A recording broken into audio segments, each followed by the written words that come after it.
Alors aujourd'hui, dimanche 18 août 2024, c'est une vidéo assez particulière. C'est davantage une vidéo pour rendre hommage. Hommage à Alain Delon, qui est décédé à l'âge de 88 ans.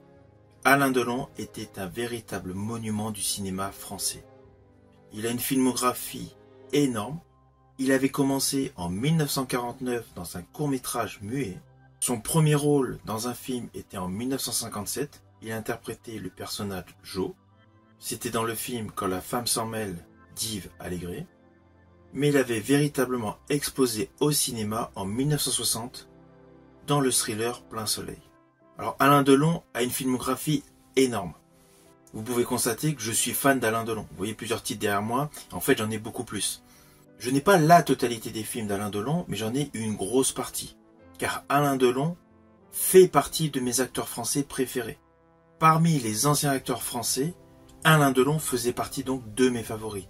Avec Jean Gabin, Lino Ventura, Pierre Freinet et Jean-Paul Belmondo.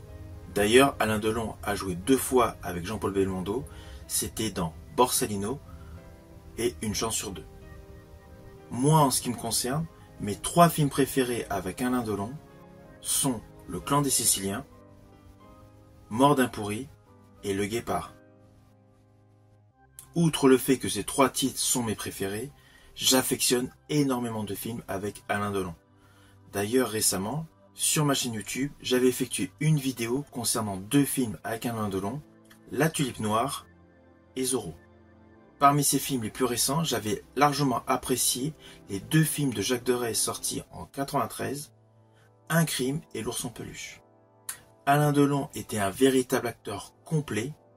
Son jeu d'acteur est radicalement différent en fonction des rôles qu'il a obtenus. Je prends par exemple sa performance dans le film Les Centurions, sa performance dans Diaboliquement Vôtre et sa performance dans le Toubib. 3 performances radicalement différentes. C'était un acteur de talent, un acteur complet, et en plus, il a également joué à la télé avec notamment 2 séries qui étaient largement appréciables. Je pense à Fabien Montal et Franck Riva. Aujourd'hui, je n'irai pas plus loin sur sa filmographie. C'est avant tout pour lui rendre hommage. Mais à partir d'octobre, je présenterai plus longuement certains de ses films.